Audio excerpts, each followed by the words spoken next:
if history has any say in the matter, then Real Betis fans, they're going to be feeling quite good about their chances, because really, if you look at the last 9 finals, Spanish and English clubs playing one another, well, the Spanish sides have won all 9, and 8 of those were in regulation, with Villarreal getting past Man United in pens in the 2021 Europa League final. When you look at the tail of the tape between both sides, well, Chelsea really have the edge in all of those categories. But what do we think, Nico? Do we agree with the odds? Yeah, Chelsea are the favorites.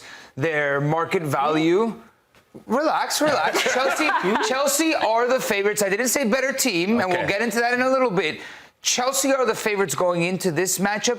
The market value of their squad is 5 times and a little bit more the size of Betis. The money that Chelsea works with to put together their squad pales in comparison to what Betis may do with to put together a competitive team. And I think that speaks very highly of the job Manuel Pellegrini has done and how competitive Betis has been the whole season. So they are the underdog, but they are a fun underdog that can get it done. All right, I was giving you a face. I do think that Chelsea are probably the favorites. And also current form comes into it. Okay. Betis haven't... You've been spending way too much time with Charlie to that's probably true. But Betis winless in their last 5, kind of sputtering here towards the finish line. 4 draws in the 5. That's fair. Yeah. But when you look back at before that streak started, they were 1 point behind Villarreal for that 5th spot, and Villarreal won all 5 of theirs. Betis has no wins, and that's what you want to see. Whereas Chelsea, obviously in competition to get into the Champions League and the Premier League, found a way to win 5 out of 6. And so I understand why the bookies are leaning the way that they are. But Manuel Pellegrini, 71-year-old Chilean, is crafty in terms of his tactics. So I think that Betis have a good chance. Look, this is the final that I think Real Betis were made for. And Chelsea, they're in a bit of limbo because the motivation factor, the pressure of being the favorites, being the team that has the most money, the most resources, the quote-unquote best players on paper, you already qualified for Champions League. So the mentality aspect, that is what I question going into it. But it's on them to prove all of us wrong.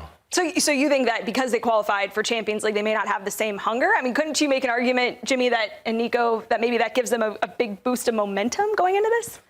Yeah, I mean, their manager came out and was very combative, I would say, with regard to the haters. He was dunking on them with some choice expletives. I don't know if we're allowed to say it or not. But he literally said F off. Okay. Like exactly how I'm saying it. He didn't use Are there any the full 4 letters in between there? No, but he literally said to all the haters to F off, basically. Yeah, so I do think there's a little bit of a chip on their shoulder. They were the youngest squad in the Premier League this season, and I feel like they've gained confidence. Again, I want to reference the end of their season. They had to play some very tough games away from home against Forest to get a result to get in the Champions League, and they found a way to fight through it and get the 1-0 result. Yeah, maybe there were some benefits of how the game played out. However, and how the other games played out too. That too. But once they lost to Newcastle, that was their 1 loss in their last 6.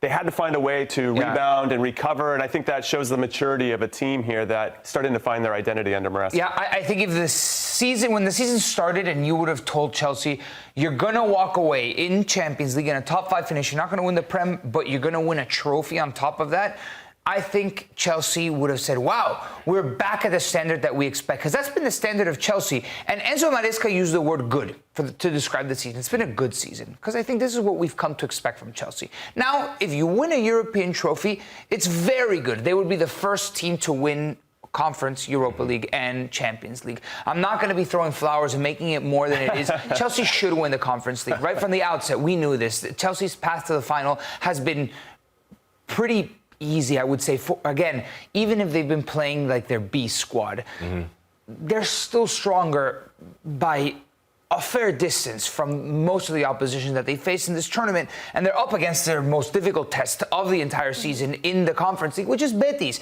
and anybody can win a one-off final. But Chelsea, it feels like Maresca has gotten the house back in order when it was a dumpster fire at the beginning of the season. So you got to say at this point, thumbs up, they found their groove, and now they have a final to face. Well, there's so many storylines playing into this, right? You could talk about the players, you could talk about the managers, but let's focus on the managers because, Nico, these two managers are familiar with each other, right? And Enzo Maresca and Manuel Pellegrini. They have some rich history back in Spain and in England, no? Well, let's take a look at the projected lineups. That relationship that these two have will be interesting to see how that shows up in the tactics. But Jimmy, you're going to take us through Chelsea, so kick us off. Yeah, we're taking a look here at Chelsea's starting 11. I think the big question is the return of Nicolas Jackson. He got a red card in that Newcastle game. He's going to come back into the team. What's interesting for me about him is that in this particular competition, the Conference League, Chelsea's played 12 games. He's only played in 2 of them and has 90 total minutes. How do you feel about that? So how do you feel about a team that has literally there's Dewsbury Hall, there's even Jorgensen, there's a whole bunch of players for Chelsea that have played this entire competition, and now they're going to roll out their best team? That sounds pretty normal. When you think about cup competitions in general, I think about the FA Cup, the US Open Cup, you see managers roll out their B team, and then once they get into the semis and get to the final, they start to get a little bit more serious and use the best talent that they have available. So I'm not surprised, because when he's not in the team, they're just different. They don't have really a true backup number 9. Pedro Neto played there this past weekend against Forest.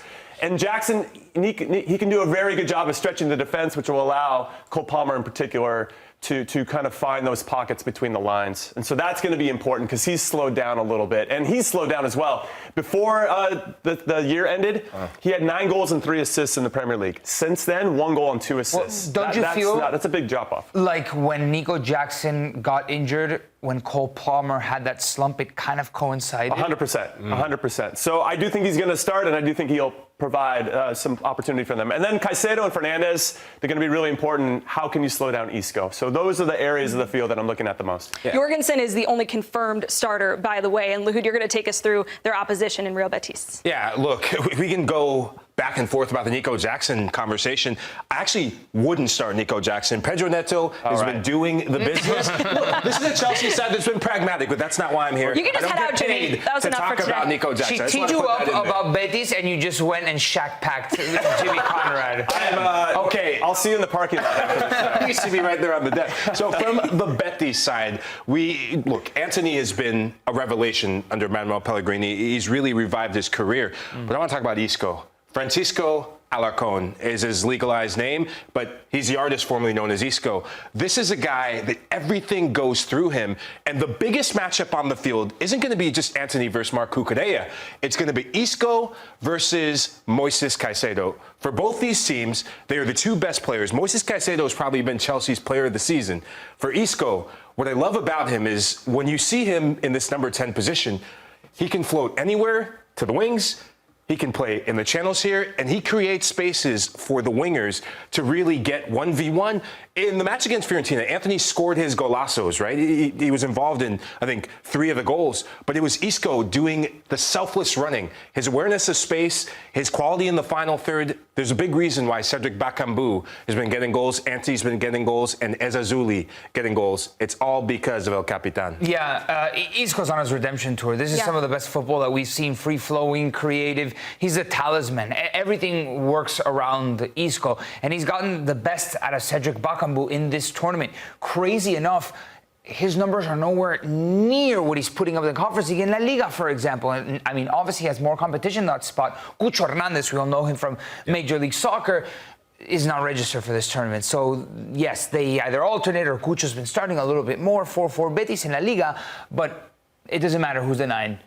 When this guy's on one, he's the metronome. He gets Betis to play. So I'm really excited for him to go up against a Chelsea that is managed by one of his former teammates. And Isco, his first Spain national team call-up in 6 years. Antony became a meme for so long, and I dipped my toes in making fun of him because there were a couple of moments that were actually pretty comical that, you know, it looked ridiculous at sometimes, but he found new life.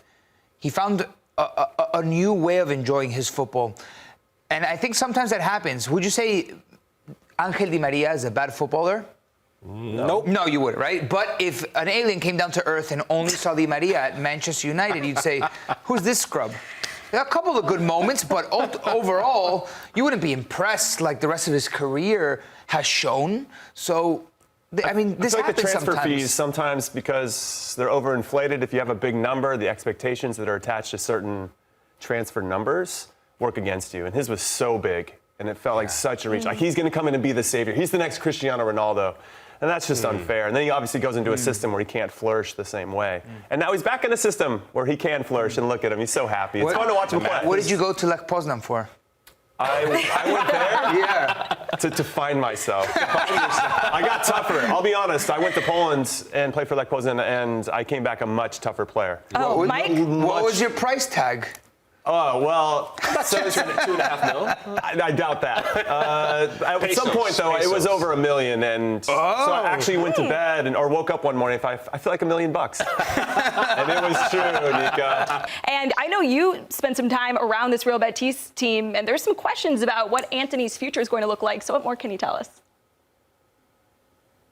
Yeah, I mean, a lot of what you guys touched upon in the studio is absolutely correct. I sat down with Antony last week at the Real Betis media day ahead of this Conference League final. We had a good chat, a 5-10 minute interview, just the two of us. And I think during that time, he used the word happy maybe 25 times. And I think it goes a long way to explaining what you guys were talking about and the confidence that you see. And he mentioned his kids. He mentioned how happy they are, having a swimming pool, being able to just enjoy life off the pitch and having the confidence to enjoy it on the pitch as well, because he is playing with a smile. He's playing with alegria, with happiness. And you can see that. And when someone as talented as Antony has the confidence and is working in a system that is built to get the best out of him as well, because he's someone who likes to cut inside, and when he cuts inside, he usually finds Isco, and Isco can make a lot of things happen. Bakambu or Cucho dropping deep and creating spaces for him to get into as well. It's working very well. In terms of his future, I obviously had to ask him about that, and he said, all I can say is at the moment, I'm so happy. I'm doing what I want to do, and that's playing football. Does that mean he's going to stay at Real Betis next season? If I had to put my money on it, I would say probably not, because I don't think Real Betis can afford a transfer fee. I don't think they can afford his wages. And I think Manchester United will be looking to try and recoup some of that extraordinary €100 million outlay they paid for him.